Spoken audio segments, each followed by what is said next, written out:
ये दरअसल आप लेह की तस्वीरें देख रहे हैं, तो ये लद्दाख लेह की तस्वीरें हैं और आप जानते हैं कि लेह लद्दाख में बड़ी संख्या में शिया समुदाय के लोग रहते हैं और ऐसे में आप देखिए किस तरीके से ये शिया समुदाय के लोग हैं। अभी कुछ देर पहले मैं आपको श्रीनगर की तस्वीरें दिखा रही थी और अब ये लेह की तस्वीरें हैं।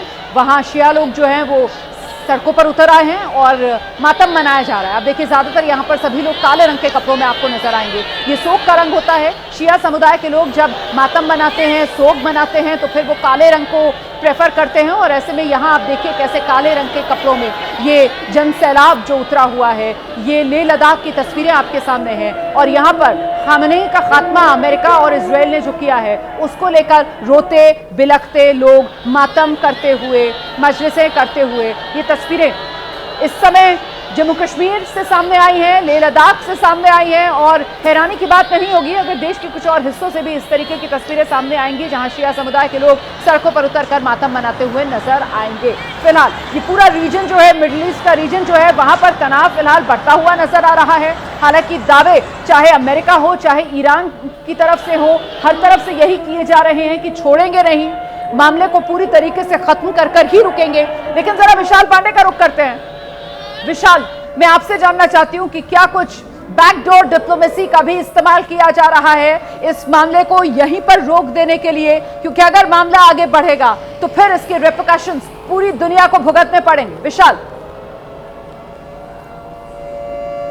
देखिए रोमाना, मुझे ऐसा लगता है कि पश्चिम एशिया के जो देश हैं वो ये चाहेंगे कि ये तनाव कम हो। खासतौर पर यूएई की अगर हम बात कर लें या बहरीन की बात करें, कुवैत, कतर, और वैसे भी अगर हम देखें ओमान लगातार अमेरिका और ईरान के बीच में मध्यस्थता कराने का प्रयास कर रहा था। ओमान के विदेश मंत्री उन बैठकों में मौजूद थे। तो ये कोशिश हो सकती है कि बैकडोर से बातचीत की कोशिश हो, क्योंकि खामनेई की मौत हो चुकी है। लेकिन अमेरिका अपने 2-3 मुद्दों पर बिल्कुल अडिग रहेगा जो हमें अब तक की संभावना दिखाई दे रही है। पहला ये कि वो नया शासन ईरान में लाना चाहता है और राष्ट्रपति ट्रंप ने अमेरिकन चैनल को दिए एक फोनो इंटरव्यू में यह कहा था कि उन्होंने नाम तय कर लिया है, वो अभी नहीं बताएंगे कि ईरान में किसे वो बिठाना चाह रहे हैं। तो सबसे पहला, शासन में बदलाव अमेरिका करना चाहता है और दूसरा, जो कोई भी शासन में आएगा वो परमाणु कार्यक्रम की बात हो या फिर मिसाइल जो कार्यक्रम है ईरान के, उन पर रोक लगाए। ये 2-3 प्रमुख मुद्दे अमेरिका और इजराइल की तरफ से रहेंगे। तो देखना यह होगा कि अगर बैकडोर चैनल से कोई बातचीत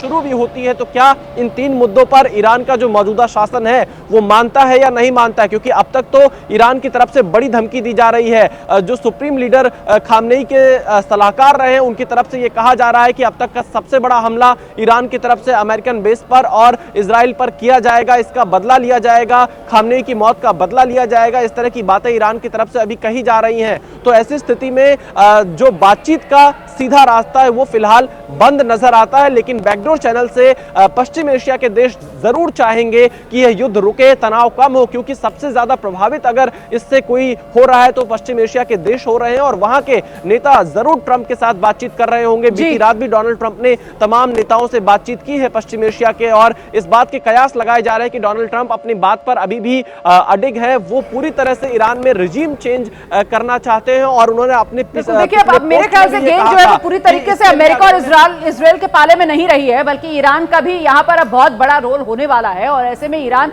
जो खामनेई की मौत को सिर्फ एक मौत नहीं बल्कि शहादत का दर्जा दे रहा है, तो क्या वो इस शहादत का बदला लिए बिना चुप बैठेगा? ये भी तो एक पहलू है ना इस पूरे मामले का।